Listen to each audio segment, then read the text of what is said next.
On today's show, we have a very special guest. My good friend and avid Bears supporter, Mr. Jack Lomax, has decided to join us. How's it going? Thank you for having me, John. Dude, it's great to have you. Great talking Bears. I mean, we talk so much Bears like in our free time, so I'm like, man, I got to get him on the show. So we're going to talk a little bit about Super Bowl 58, just kind of reflect on it a little bit. I mean, that was just kind of a very weird game until it wasn't, but we'll touch on that. We are going to try our best to settle the big Chicagoland debate right now. Which quarterback gives the Bears the best possible future moving forward, Justin Fields or Caleb Williams? And what are the other Bears' big essential needs this offseason, not just in the draft, but free agency as well? It's the Bear Necessities podcast, and it all starts now. Again, ladies and gentlemen, Jack Lomax, avid Bear supporter, joined me for his first time on the show. Dude, my guy, welcome. First of all, really quickly, for obviously a lot of people that have watched and don't know you, how did you become a Bears fan, being from the UK? We need to dive into that really quick. Right, you could have chose any team, any franchise to be a fan of, and yet you are suffering in misery, as we all. I mean, pure torture. Yeah. So when I came over to America, it was because of the missus. It's a love. Yeah, not Jordan love, real love. And yeah, so I met a family, and the family were like, you're an Illinois guy now, so you are Bulls, Bears, Blackhawks, Cubs, White Sox. And I thought, yeah, screw it. Let's go for it. I don't know anything otherwise, so I just stuck with it. And here we are, 10, 15 years later, stuck in the torture of Chicago Bears.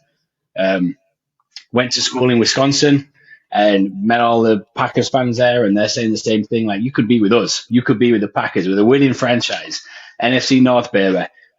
And, I mean, I could have, but I'm a stubborn Brit, and it is so hard hearing people say, like, your team sucks, blah, blah, blah. And I'm like, all right, doubling down. We're going Bears, baby. Oh, just got to grin and bear it like we all do. Never. I absolutely can't stand the Packers now, just because of that. So, like, yeah, I'm stuck in Bears land, and I'm not leaving. And I mean, you pretty much live on the Illinois-Wisconsin border currently. Yeah. Mm-hmm. So, I mean, you're in the thick of things already. And God bless you. I've met several UK Bears fans, but you happen to be my favorite one. So, Jack, welcome to the program, my friend. First of all, I mean, before we get into any Bears conversation, obviously we could be here for hours talking about Caleb Williams versus Justin Fields, or even Drake Maye. Rather than that, what were your take on the Super Bowl? Really quick. I know the game was, obviously over a week ago, but garbage. I mean, garbage, absolutely trash. I mean, this like Super Bowl 53 between the Rams and the Patriots, like that was a dog shit game. What was that like? That was 13-3. Was that the 13-3 one? It was like 18. I don't even know the final score. It was bad, but I mean that was the year that was the year the Bears won NFC North. 2018 to 2019 season.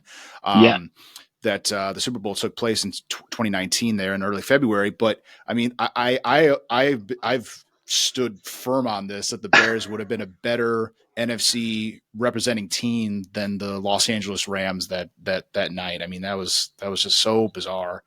I'm pretty sure that was it was 13-3. It was 13-3, absolute trash game, trash football, and that's the exact same for this Super Bowl. Absolutely garbage. I mean, there was nothing sexy about this Super Bowl. I mean, we got to the fourth quarter and things started to move along a little bit. Yes, Christian McCaffrey scored, but like Juwan Jennings, like all these like McCole Hardman for the game winner. Yeah. Like there was nothing sexy. There was no sexy scoring or any crazy, insane plays, really.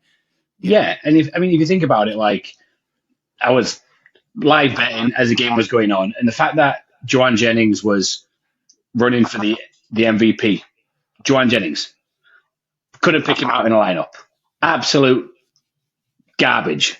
And the fact that was the standard of the Super Bowl. When you've got Christian McCaffrey, you've got Debo, you've got Ayuk. On the other side, you've got, Mahomes, Kelsey. and George Kittle, nowhere to be found all game, just non-existent, non-factor. the fact Yeah. that the biggest thing from the Super Bowl that people talked about at the end of it was Taylor Swift and Usher. Usher, Mr. Steal Your Girl. Like that tells you all you need to know Re- about that game. Like real, real. forgettable. I mean, real quick, were you one of the people like myself that thought CeeLo Green was performing with Usher? Did you That's think it. that was CeeLo Green like me? Yeah, I thought CeeLo I'm one of Green's them. looking very It was trim, and then I'm like, who's Jermaine. that? It was Jermaine Dupri or whoever it was. I don't even I know. thought it was Will I Am. I don't know. What? Yeah, just goes to show you were way off, man. Oh, I didn't know God. any of them. And then you saw Ludacris come out, and they all looked like they were extras from the Blue Man Group with their outfits on. I don't know what was going You on know there, what? but You know what? You know what? It wasn't my favorite halftime show, but you got to give Usher props. He sang well. He did lip sing. Guy's a great dancer, and he can roller skate. I mean, isn't he like 50? How uh, old is he now? I think he's getting up there. I If I think look like 50. that when I'm 50, I'm all I right. think 50 might be pushing it. He might be in his Ah, early no, we're gonna 40s. find I out. don't 'Cause I know. need to know. I Usher don't know. age. 45 years old. Ah, yeah, Okay. that's making you Okay. feel really old now, doesn't it? Okay. Okay. Well, he's still a handsome devil. Let me tell you. So But back to that's the it. game. Well, No, that's the talking point, though. That was the biggest talking point of the game. Usher.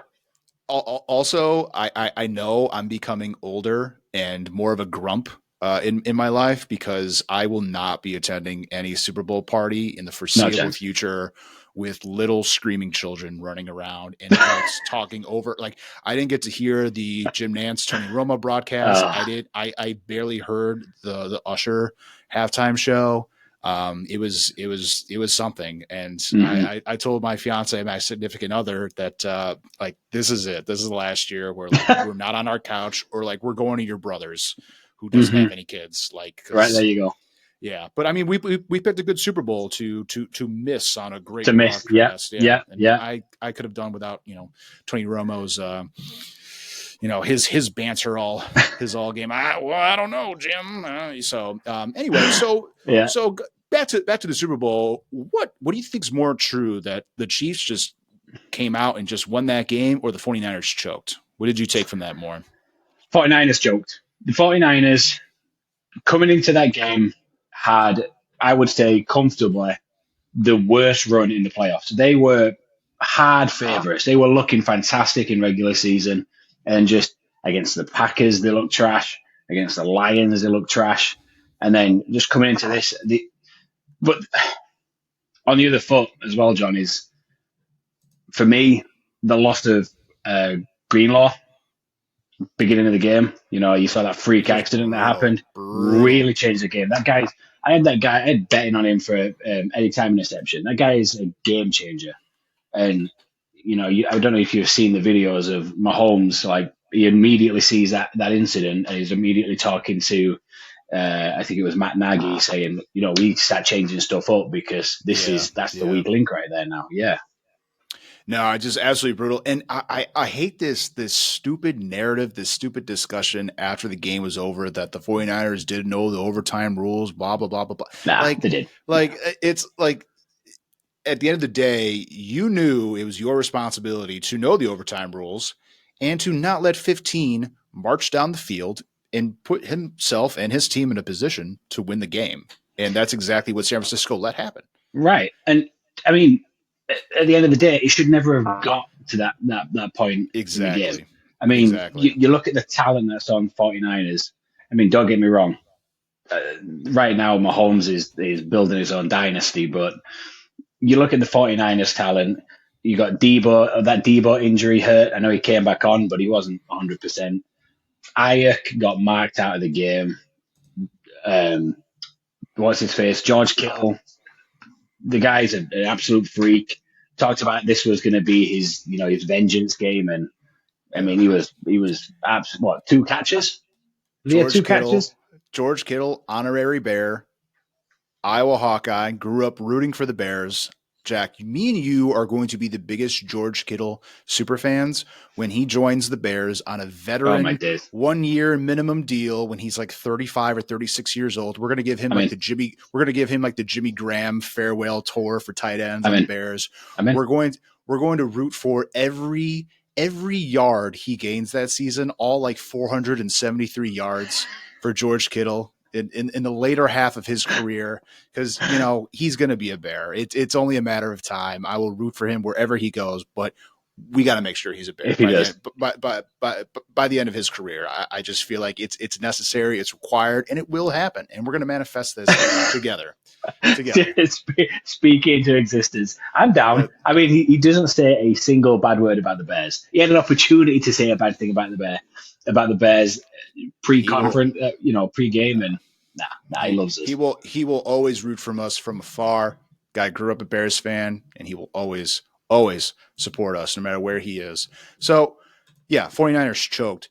How much is that blame to go on Shanahan? Because to me, honestly, I feel like the 49ers took a page out of the Ravens playbook and just abandoned the run. You have arguably the best offensive player in the league. And yeah, the guy fumbled, but he's still the best player on the field. Run the ball. Like McCaffrey was getting 5-6 yards a carry. He's ridiculous. He's absolutely ridiculous. I'm with you.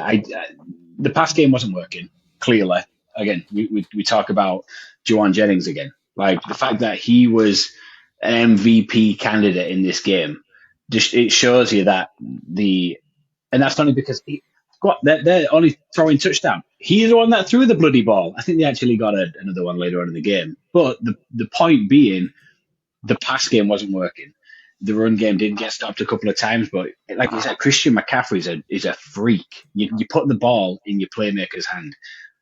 For me, Mr. Irrelevant, Brock Purdy, is not that guy. So I think it does. It comes down to Kyle Shanahan. I think he comes down to, you had the Debo injury, and yes, you had the Greenlaw injury, but a good coach pivots and finds a way to win with the players that he has on the field. And with the amount of playmakers that they had, that comes down to the coaching. So, really quick to wrap up our Super Bowl talk, what are your thoughts on Andy Reid's legacy and Patrick Mahomes? I mean, is this it for Andy Reid? Is he going to come back for the three-peat championship? Yes. Or do we perhaps see him hanging it up and eating cheeseburgers in paradise on some island? No, he's the guy plays football, doesn't he? Really, he ain't going anywhere. I mean, that whole stuff that happened in the game with, Travis Kelce getting a bit brutish with him. You walk away from that, and they're both talking about the next season, and he's not done. He's the guy who lives football. When he's going to go out like Belichick. He's not going to go out on his own terms. He's going to go out if something drastically changes with the franchise. Right now, right? No, he ain't going anywhere. No, right. Not the end of my guy.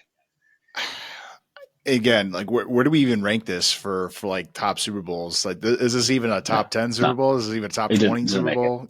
No, I know. No, I know. No. I know. I think what it's done is it's given us a phenomenal halftime performance next year with Taylor Swift. Outside of that, no, I'll never remember this one. So, what do you think we could take away from this Super Bowl and watching Mahomes win his third Super Bowl in however many years it's been now? I mean, as a Bears fan, what I take away from this is you're going to say, I know what you're going to say. I knew you were going to say it. You need a quarterback, because this was arguably the worst Chiefs team he's been on. Guy had no weapons outside of Kelce. Don't we have one? He really didn't have any receivers. His offensive line holding all over the place that just never gets called. And he's got an amazing coach behind him. But you look at the other side and look at the roster and the talent that San Francisco has been able to assemble over the years. It's great, right? But it wasn't good enough. Even if they have a good coaching staff, it wasn't good enough. Having an elite quarterback, I know where you're going with it. No, it hides all the issues that might pertain to your football franchise. And I'm not saying it's a direct correlation as to what the Bears need to do. You're 100% saying exactly. Go on. Let's go. Come on. But with that being said, Yeah. we're going to segue into our next Mm-hmm. segment here. And I think everybody knows. I don't think it needs any introduction. I am very, very pro Team Caleb Williams. Trash. But literally, and Jack, we were talking about this before you got on the show here. I think I have an unhealthy obsession with Twitter recently. I'm just constantly refreshing my Yeah. Twitter feed. I Yeah. just type in Caleb Williams, refresh, refresh, refresh, just to see like what people are saying about him, what like certain scouts or I'm on the what opposite. analysis I Justin might have been Fields. missing. Justin Fields. Refresh, refresh, refresh. I'm there. I have I've watched tape on prospects before. I've watched tape on receivers and tight ends and offensive linemen. The Bears have thought about drafting in years past. I have not watched this amount of tape on a prospect ever in my life, and I've been so into the NFL draft ever since Mm-hmm. I was Mm-hmm. like in fourth grade. I mean I eat this stuff up. I love it. I love it. Like the time between the end of the Super Bowl and the combine, the NFL draft, like I'm like a sponge of information. Like I love this. Like Yeah. I don't care about NBA right now. It's not March No, no, Madness yet. no. There's nothing going on for me. So I'm going to dive headfirst into prospects that I think are going to make my Mm-hmm. team better. And I truly believe Caleb Williams is one of those guys that not only will make this team better, but he's going to save so many people's jobs and he's going to bring such needed life into this franchise that unfortunately Justin Fields has done a great job at and would continue to do. But I've used this example many, many times in the last couple of weeks, and I'm going to say it again. The football gods, Jack, are giving the Bears a golden gift. They are giving them a golden credit card, Visa, unlimited. Take this and use it on whatever you want. Take it and use it for what you will. This is finally the Bears' time to walk into blind luck. So many franchises in this league have just blindly found luck in quarterbacks and wide receivers that change and alter their franchises. This is the Bears' moment. Like how the Bears ended up with the number one pick for the second consecutive year in a row to watch them trade this away. I just don't see it happening. And I think generational, some of the terms, some of the verbiage that's used on Caleb Williams, I think it's unfair. I think the comparisons to Patrick Mahomes are unfair. I'm not googly eyed over him like that. But you watch the tape and some of his tangibles and some of his and just some of the things that you watch him do, you cannot coach. You don't know where he got that from, and his eyes are always downfield. He's always processing, and it's just something that I don't see out of our current quarterback. And life is unfair. It's really unfair. I love Justin Fields. I really do, but I just don't see a scenario where he comes back, learns his third offense in his fourth year here. It just doesn't make a lot of sense. I know you're against me. I know you have Yeah. so much to say. Yeah. Jack, I I know mean, you're a Justin Fields guys. John, Tell our viewers why I'm wrong and tell all Bears fans out there what would we be missing if we moved on I from Justin? yeah. So I agree with you on a lot of stuff, but on this, I think you're high as a kite. Absolutely. I don't know where you're getting this from. I do not. So like Okay. All it's right. just this the media hype on Caleb Williams is just is bonkers. Like good quarterbacks find ways to win, and I mean look at I mean yes he's got these he's got an arsenal of technique or whatever, but at the end of the day he can't get a win to save his life in college football. If I feel like first off, let Well, me go back. Let me is that more on Caleb Williams or is that more of a reflection on USC this year not really being a good team? yeah. And I feel like people get lost in that. His But okay, interior but line, here's Jack, is no borderline malpractice. no. So listen. Okay. If you look at Caleb Williams, if you were talking about that, the USC is a team trash, all right? If if we're really trying to rebuild the team and put ourselves in the best position possible, we need to make sure the team as a whole is complete. That quarterback isn't going to do that. Let's use USC as a direct comparison. They didn't have all the pieces in place. they had the generational quarterback and they couldn't do it with him. Yeah, they could put points on the board. They can't get it done with him. I think that is going to translate exactly over to the NFL. I think he is going to be a good talent. There's reasons why the people are hyped up about him, obviously, but I think Justin Fields has got. First off, he's a fan favorite. We all love him. You said it. He's a guy that holds himself to a high standard. He has got great etiquette. Like he holds himself well. Humble, the Yes. work ethic. He's a good Yes. kid. He's not outspoken. I don't get that from Caleb. He represents everything that Chicago loves: hardworking, blue collar, put your nose down and get to work. And Caleb is the opposite. Is the opposite. But is that Caleb's dad feeding that narrative to the national media, or is that actually Caleb himself? Do we want that? Do we want Caleb's dad? It's like, what's his name? LeVar Ball, just absolutely ruining the Ball franchise. We're going to have B3 or whatever that is. Yeah, but LeVar Ball's dad eventually, evaporated into existence, and people forget that Lamar Ball or whatever his name is ever happened. So right. So what I'm getting at, though, is I think... and it's going to sound like an awful statement to make, but he is too much of a diva to be Chicago football. That isn't going to translate over. I think he's got too much. He's got too much of a chip on his shoulder. I think when the chips are down, he is going to fold. Justin Fields has come into every game and said, "You know what? I know what the media is saying. I know what everyone's saying. I'm coming in here and I'm going to keep working my tail off." And I just think he's got the bad end of a stick. You've had what? Matt Nagy. Yeah, he's just won the Super Bowl. Wasn't on him.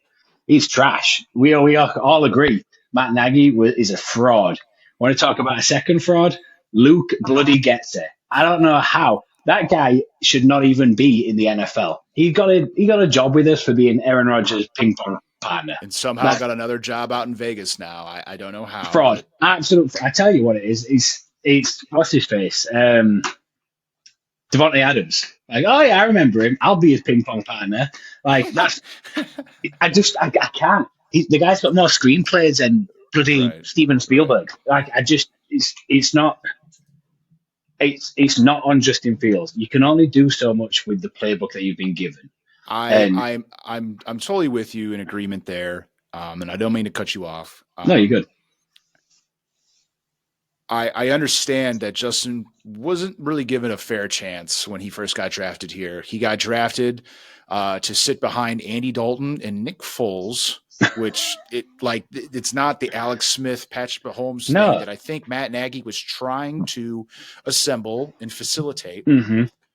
So it wasn't that his first year. His second year was literally probably one of the worst Bears rosters ever assembled, just because Ryan Poles had to literally turn over the entire roster and get this team out of salary cap hell. So he was faced with just arguably the worst Bears roster ever assembled. Yeah. And then this past year was a very average Bears team. There is talent on this team, but we didn't really have a strong coaching staff. We had so much drama earlier in the season. Yeah. Coaches being let go and Eberflus having to start calling the defensive plays. Not until Montez Sweat was acquired in week 9 did this team really start to turn the corner. So in Ryan Poles we trust, baby. And I get it. Justin Fields really hasn't been put in a good position to succeed. No. But I can hear the but. I heard it coming. There isn't a but. This is more of a question, honestly, more directed to you, because I know you're very pro Justin Fields. As am I. It's not like I want to throw him to the curb. Right. If the Bears had beat the Denver Broncos this last season, if they would have swept the Detroit Lions, we'd be having a different conversation right now. Mm-hmm. Like, we wouldn't be talking about Caleb Williams versus Justin Fields. Justin would be our guy. We wouldn't be having this conversation. We'd be talking about Rome Odunze versus Malik Neighbors. And we're still going to have that conversation with the number 9 pick. But why is there such an emotional attachment with Justin Fields in this city? Why are so many fans, including yourself, why aren't you guys why is it so hard to shake the feeling of letting him go and watching him go to another franchise? What is it about Justin Fields that it's so hard to let go and think about him being a player somewhere else? What is it? I think first, we talked about it a little bit earlier. I think his persona is it really depends on who you're asking. You're asking an armchair fan who sat at home watching the game. He's going to say his body language is off. He's not. He's not. I think he is. He's humble. He's a great leader. He's got the locker room bought in. Like everyone's on board with Justin Fields. I think the other thing, like trying to think of it less of the emotional attachment, we traded up for him. We saw it. We traded up. We got excited on this guy. Everyone bought in, and we're Bears fans. We're stubborn as hell. Like we don't want to admit we're wrong. Yeah, we traded up and grabbed uh, Justin Fields at 9 when we could have had this at this pick and etc. And I mean, even then, you look further back and you look at the Trubisky thing. I don't think we're like admitting we're wrong. But as you just said, I don't think we are in this conversation if Justin Fields didn't get injured last season. If Justin Fields had them 4 games that we put in Bajan in and he wins and we get to the playoffs, we're not having the Caleb Williams talk. Granted, we're not going to have that first pick, but oh no, we will. Sorry, because we're Carolina Panthers, they're trash. But I think we're in a position where we can say Justin Fields is a few weapons away. So let's have that hypothetical. Let's say Justin Fields doesn't get injured and he does get us to the playoffs. Why are we now thinking let's reset, let's get Caleb? We're there. We're a few games off of playoffs. I'm not saying playoffs is that the ceiling that we want, but we're weapons away. We are MHJ. We're Marvin Harrison Jr. away. We are a tackle away. We're there. We just don't need to throw all the chips on Caleb. I get it, and I understand where you're coming from. But as we sit here today on Monday, February 19th, Justin Fields is the fourth best quarterback in the NFC North, behind Jared Goff, behind Jared Love, and Kirk Cousins. If he's still the Vikings quarterback, is still better than Justin Fields. And like it's not a shot at Justin. I'm not trying to make this personal at all. I'm really not. I'm really not. I love Justin. I love Justin, but like there are so many deep issues that I still have with Justin on tape, and it shows up and it bothers the hell out of me. His footwork, his eye vision, his processing is still not there through 38 games. And I know that the Bears haven't given him the best chance to succeed.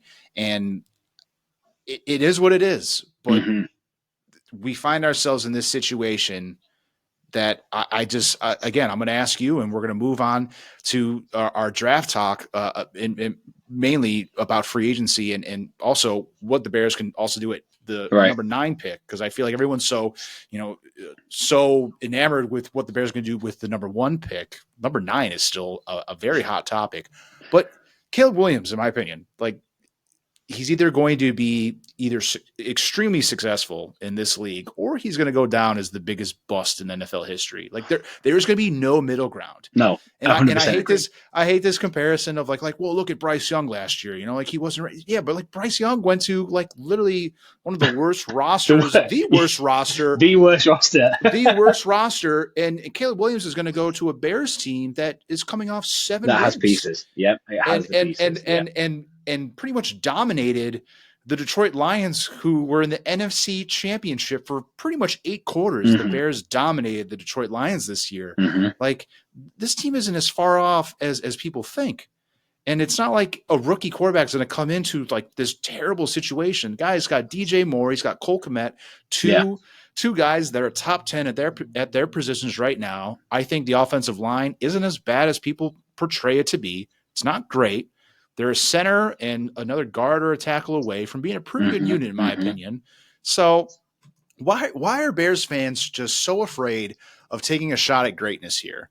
Like this is our moment to take a swing, and I know it hurts letting Justin go and walk to another franchise. But if Caleb lights it up in the first 2 months And yeah, we're probably gonna have to be a little patient with him. It's not like we're gonna win the Super Bowl in our first year with a rookie quarterback. I mean, obviously that's not an ideal situation. It's probably not going to happen unless me and you just magically manifest that. But watching just Manifestations. but this is why I think it's so crucial that if the Bears do decide to move off Justin, to send him to an AFC team. I think like it will hurt less for Bears fans to watch him on Pittsburgh or to watch him out in Vegas with the Raiders than to see him, on an NFC team, like Atlanta, or elsewhere in the NFC. I feel like that's it's going to hurt less. But going back to my original question, Jack, why are Bears fans so afraid to take a shot at greatness here? Like, what are we so afraid of?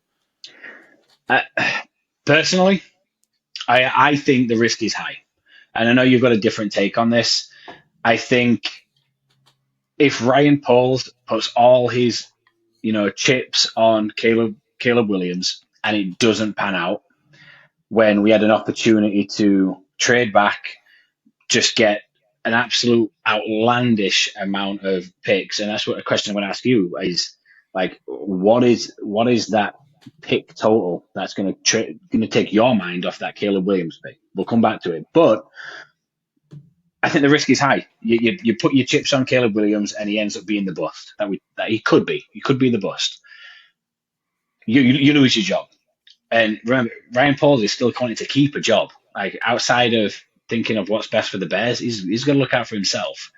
If you put this is the gamble of your career. So if you're going to put your chips on Caleb Williams and he busts, you're done. Now, if you trade back, get your plethora of picks, which I think is going to be real. And people are going to say it's outlandish. I think it's realistic. 3 first rounders minimum. It has to be 3 first rounders minimum. 3 first rounders. And it has to be 3 first rounders minimum and a premier player. I think we're both on the same page. I could already say, if it's not Deron Payne, I'm not interested. Maybe if Washington is that team to decide to move up, I mean, it is 3 first rounders and Deron Payne minimum. Yeah. And we've talked separately. We talked separately. Obviously, Terry McLaurin would be a dream, but Washington's not going to just give us Terry McLaurin on a silver platter. Like, obviously, they're going to need weapons for Caleb Williams or whatever quarterback they decide to draft. What about this scenario that the Bears trade back to 2 or 3 and take Drake Maye and stun all of Chicagoland? No. I don't think Bears fans are ready to have that discussion, because now everyone's so focused on one guy or the other guy. And then to take Drake Maye, babyface Drake Maye, although he is not built like a baby at all. He is a mammoth of a man, very prototypical size quarterback. You can even say he's above average quarterback size. Right. The tape is there, but we all know, and it sucks because like it's not his fault that like we moved up to take Trubisky, a former North Carolina quarterback himself, and we all know what happened there. It sucks for him, getting a bad rap, and he will get a bad rap if somehow the Bears land on him. Nope. I've watched tape. Everything seems good. He seems like he can be a franchise quarterback for some franchise in the league. But if it's the Bears, I feel like this city will burn to the ground. I feel like all hell will break loose if Drake Maye is decided. I will light the match. I'll tell you right now. I will light the bloody match. Yeah. Should I bring the lighter fluid? and it'll be in Ryan Pauls' bloody office, because I think it would throw everybody for a loop. Big time. No one's ready for it. No, because it does. It echoes Trubisky. I'm sorry. It is what it is. You've fallen into this shell of a carbon copy of the Trubisky trade. For me, the same scouts that are saying, Drake Maye is doing this and Drake Maye is this, that, whatever, are the same people that had Will Levis as a top 4 pick. Absolutely no. That guy's built like a brick house. He is massive. I would be terrified of shaking that guy's hand. It'd break my arm. But Drake Maye. It's the same type of thing. It's the same kind of scouts that are saying Drake Maye should be a top pick. No, it's the same guys that said Zach Wilson. You look at tape, Zach Wilson, BYU, if I'm right. Yeah, BYU looked phenomenal. Look at him now. Absolutely garbage in the league. You could go anywhere, he's still going to play like he's going to play. I don't think if we move back to Drake May, I, I'm a loyal Bears fan. I bleed Bears. I might look good in Philadelphia green. I just couldn't. I don't know. I couldn't. I don't know if I could. I can't. I can't give myself. I could give myself up to Caleb Williams. I could do it. I if we go the Drake May route, and it doesn't work out and it blows up in our face, I might convert to being a Jaguars fan. I might honestly consider it. Once again, this is the Bear Necessities podcast. Avid Bear supporter, my good friend Jack Lomax. Jack Lomax has joined the program. So, really quick, moving forward before we wrap things up. Obviously, we can be here for hours on end talking about what the Bears should do at the number 1 pick. What do you think the Bears should attack in free agency? Because free agency is going to be here before you know it. It's going to be here in about just over a month from now. Obviously, the Bears need edge rushers, some offensive line help, and a receiver. Is there a specific name out there that you'd love the Bears to target? And is there something else that I'm missing that are the Bears' biggest needs right now, other than a player? Yeah, no, I mean, biggest need that they have is an owner for a start. We can dive down that rabbit hole all day long. But Yeah. I think I'm going to get on the hype train. Daniil Hunter from our NFC North rivals. The dude is a freak athlete. I think we throw the kitchen sink at getting him, across from Montez Sweat. I think we need, personally, I think we need a defensive tackle. Like we just lost Justin Jones to free agency. If I'm not mistaken, we can re-sign him. But if we have someone like Christian Wilkins from Miami Dolphins, yeah, chances are he's going to get franchise tag. But in the off chance that he doesn't, you give him the kitchen sink and more. Like if you had that interior rush with that pass rush on the edge, forget about it. That's an 85 Bears kind of. Oh yeah. I thought Andrew Billings performed actually really, really well. He got a contract extension mid-season with the Bears. They rewarded Mr. Billings, and I think he was probably one of the most underappreciated Bears this past season that not a lot of people showed enough gratitude and love about. What's your take on the whole stadium? The building of the stadium right now and the taxes situation in Arlington Heights right now. If it was up to you, where would you like the Bears to build the new stadium? Arlington, right? 110%. I think it's a great place. If you think about like Chicago right now, I love Chicago. I went to a few games this season as well, and it's a nightmare. It's a logistical nightmare getting down to Soldier Field. Yes, it's historical. It's fantastic, but it's dated. You'd have to build it from the ground up to make it anywhere near any of the other stadiums that we have right now. And we're a money making industry. We talk about business in football, right? It's just business. It is. Arlington Heights has this fantastic opportunity where we're not only going to have a stadium, we're going to have like an area that's going to be an entertainment platform, money making. Yes, 100%. And it just sucks that everyone's holding them to ransom with these taxes. Like the revenue that you're going to generate from this is going to be fantastic, but you're just going to be a bit salty on, some P's and Q's. It's frustrating, but I think it's going to get done. My biggest fear, I tell my fiance this all the time, who's also just as big of a Bears fan as me. My biggest fear is that we're not going to be relevant until we change, till we change that page. We turn the new chapter, we turn over a new leaf, and we start playing in a new stadium. I don't know what it is. I feel like that's like the pessimistic Bears fan, the always negative about something in me, because it's just ingrained in my blood that everything is just so negative. But literally, that's what I'm most afraid of, that we will not be relevant again nor competitive, just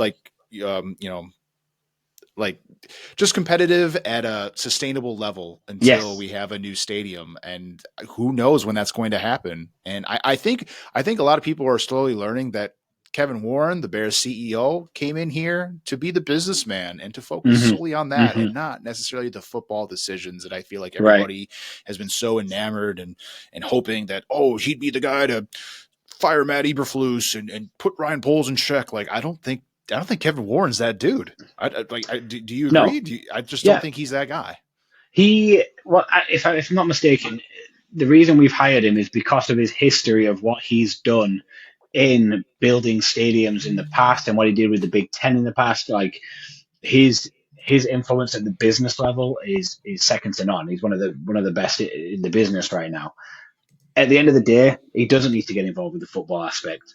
Ryan Poles, I we joke about this all the time. In Ryan Poles, we trust 110%. I think he's doing phenomenal right now. At the end of the day, I don't agree with the Caleb Williams pick, but if he does it in Ryan Poles, we trust. He's got the Tyreek Stevenson, the Terrell Smith. I think his name was Terrell Smith. Yes. Fantastic, um, fantastic pick there. A lot of I'm trying to think what the other pick was. Darnell Wright. I mean, yes, he was a first rounder, but the fact that we did Raw. what He's Darnell Wright's so raw, but you could just tell he's going to be a phenomenal. good. You could just tell he's going to be a good pro. He put out really good tape last year in his rookie Yeah, year. So okay, so Ryan's doing it for us. you mentioned a couple names in free agency: Danielle Hunter from Minnesota, Christian Wilkins from Miami, Hmm. potentially. Are there any like offensive weapons in free agency you think the Bears can attack? I mean, I feel like every mock draft I keep seeing that the Bears are going to take either Malik Neighbors or Roma Dunze if he's still on the board Yeah, at yeah. pick 9. But what if the Bears grab a receiver in free agency Oh my to pair days. with DJ Moore? Mike I mean, are Evans. there Yeah. so I mean, we I got the update. I'm sure you did today. That seems like the Bucks and Mike Evans are really far apart on contract talks. Let's go, baby. Are the Bears willing to open up their checkbooks and write Mike Evans a big lengthy check Blank check. to pair with DJ Moore? I mean, that would be really really interesting. I've been a big advocate, and I know he's still under contract in Seattle, but coming over with Shane Waldron, what do the Bears got to do to get DK Metcalf Do you know? out of Seattle? I was I, honestly I I was thinking about this. and the other guy, Tyler Lockett, I take him too, but No, it's DK. there's something about DK Metcalf. His dad played for the Bears, old guard here. I just I think he would be just a beast in navy and orange. And what do the Bears got to do to get him out of Seattle, where he's pretty much in no man's land right now? I don't think Seattle has any idea who they are identity Mm-mm. wise as a football team. Correct. They completely just revamped their entire coaching staff now that Yeah. Pete Carroll has Yeah. exited. And we have Shane Waldron here, and I'm not going to listen to Jackson Smith and Jigba or whoever, whatever his comment was. A rookie Terrible that take. clearly, Yes. Yeah. yeah, like let's listen to a rookie wide receiver and his take about not getting the ball enough. Like clearly, like we should all take that, Yeah. with a grain of Correct. salt. Yeah. Like come Yeah. on, but DK Metcalf would be my guy if we can somehow pry him away from Seattle, trade maybe a later draft round pick. I don't know, but he's in I no man's land. we traded a second round pick for Chase Claypool, and we've seen how that ended up. All right. Unfortunately, we've shot ourselves in the foot with that. If Chase Claypool is worth a second round pick, we what are we going to have to ask for? Yeah, that's a good point. Very good point. Very good point. Yeah, I don't know. I don't know. It's going to be really interesting to see because free agency comes up first, and I'd like to think that if the Bears are to move from Justin Fields, we're going to find out probably in the next month if they're going to trade him, and if so, how do they move into free agency before the draft? Because we're going to find out a lot about the Bears' intentions before April 25th Mm-hmm. even comes. So it's going to be really interesting. I mean, Yeah. like I'm just like salivating with anxiety and just so anxious about all these possible scenarios. And something that people aren't really thinking about because it's the running back conversation. But every time I look Oh, at Saquon Barkley's name, he is somehow he's he there. somehow comes up with the Bears. And Come in, reel I him don't in. think Ryan Poles is one of those GMs that's going to take a swing on a running back with some injury Injuries, issues. yeah, And yeah, obviously Saquon is uber talented. I'm not taking anything away from him, but it doesn't seem like Ryan Poles would take that risk, take that leap of faith, especially the running back position is a dying breed in the NFL. What are your takes on that, really quick? yeah. I mean, it would be almost poetic. I'm pretty sure the Bears were the team that got Saquon initially injured, if I'm not mistaken. Um, It was non-contact. Eddie Jackson chasing him out of bounds. it's poetic that we would get him and get his. It's also ironic. I said Eddie Jackson, non-contact. Yeah, yeah. Sorry, not taking a shot at Jackson, seeing his way out of Chicago. Sorry. That just worked perfectly. So yeah, I'd love him. I'd love it. Love if we got Barkley, and I think realistically we're going to get him. No, again, he's my top target for that running back position. But if you look at the running backs that are on the board right now, you do have Josh Jacobs, you have Austin Eckler. These guys aren't Derrick Henry. These guys are not signing back with their teams. They are not. They No. are more than there. There is enough opportunity in the for the Chicago Bears right now with their salary cap space where we can pick up one of those top five running backs. Um, Tony Pollard, I know he had a bad season. We can get that guy on a dirt cheap contract. We don't need to, but we can get him on a dirt cheap contract. He is a talented running back. Um, I think there was a lot of free agencies opportunities right now that are honestly going to shape our draft and that number 9 pick that we come back to. If we do pick up one of those wide receivers like a T Higgins or a Mike Evans, we've managed to get that one. We're not going to get Adunze, and we're not going to Malik Neighbors won't drop down to 9, but we won't go for them. So what do we now get at 9? Do we trade down? I personally, I think we target an edge rusher. Um, Although I'd love Daniil Hunter, there's just a lot of interest in him. I would like not a prospect, but Jared Verse. I believe Yep. he was from Florida State. Yep. Absolute athlete. Just watching him on tape and watching. I was watching a lot of regular season Florida State football. There's a lot of money on him, but he's a game changer. And having that kind of rookie on our team across from Montez, phenomenal. I can also see a scenario that the Bears trade back from 9 because the Bears currently don't have a second round pick. Mm-hmm. I could see them trading back potentially, especially if they attack wide receiver in free agency. I'd really like to think that this offseason is going to mainly focus on offense because the Bears have so much money tied to that defensive unit. Yeah, Realistically, you have to pay Jalen Johnson. I mean, that's not the guy. realistically, they have No, to. it's you have to. It's not They have to pay Jalen no debate. Johnson. So between Jalen Johnson, Montez Sweat, Demarcus Walker's got a little bit of a contract, Tremaine Edmonds, TJ Edwards. I mean, there's a lot of money A tied lot of money. Yeah, to that Chicago defense. Now it's time to take some of that available $60 million plus in salary cap space that the Bears put it on have the right side. now and put it on the other side of the ball where it's 2024 and offense reigns supreme, and you got to be able to assist your quarterback. You got to be able to apply good weapons, And that's what it comes back to, though. So it comes back full circle. We have the opportunity to build that roster. Do we put Caleb Williams into that position to go in as a rookie and do what he's doing, or do we have a veteran head with Justin Fields? You see, it let me all comes back in.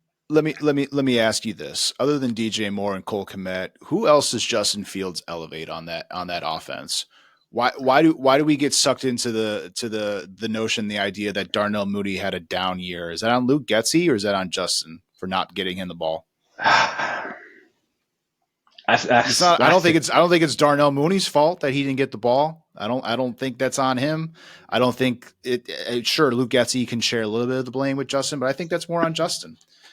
Their chemistry was off big time this season. It's so sad and maddening when I keep hearing this narrative of like, oh, the Bears need to get more weapons alongside DJ Moore, and it's like Darnell Mooney was a legitimate weapon Phenomenal. before DJ was ever here, and Phenomenal.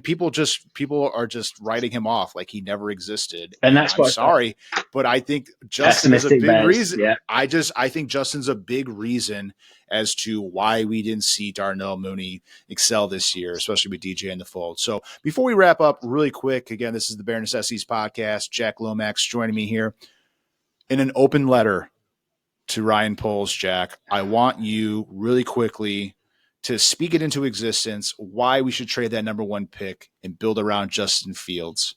The floor is yours. All right. Dear Ryan, first name terms, your job is on the bloody line. All right. You have to get this right. Caleb is not the guy.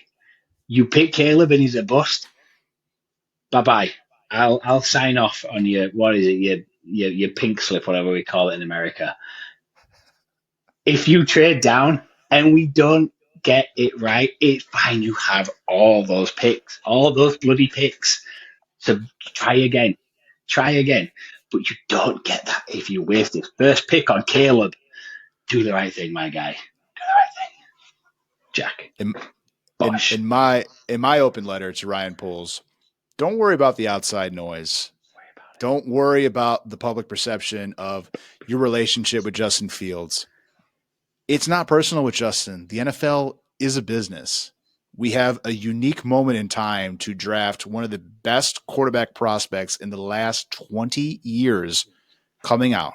He might not live up to that bill, but he can mask so many deficiencies that this team currently has, and he will keep your job safe and your head coach's job safe much more efficiently than rolling back with Justin and it doesn't work. This doesn't need to be a tough decision. It needs to be a simple decision. It's the right decision. It's nothing personal. Send Justin to the Pittsburgh Steelers, a franchise that knows how to win, that will surround him with good coaching, good roster development, and watch him succeed. And it won't hurt our franchise sending him to an AFC team. Unless he wins Caleb Williams might not be the best thing since sliced bread, but you got to take that swing because we find ourselves in the most unique position ever, and no team has ever traded the number 1 pick away 2 consecutive years in a row. That is my open letter to you, Mr. Poles. I love it. So So that's all the time we have for today. I can't wait to see how this all unfolds. Again, man, like my Twitter obsession, just refresh. I've done it. I can't 5 stop. times since being on here. So I literally can't stop. When Ian Rappaport's report came out, forget about it. You know, I like sprung out of bed. I'm like I got to read this immediately. It's going to take a haul for the Bears to move off number 1. So again, are they going to trade Justin away? We should know in the next couple of weeks here with the combine. Next Monday, it was around the same time last year that DJ Moore was acquired in the trade with Carolina. So tough decisions for Ryan Poles and the Bears front office. But again, until next time, I'm John Prisnowski. He's Jack Lomax. Be good, be well, and don't forget to bear down. Thank you, guys.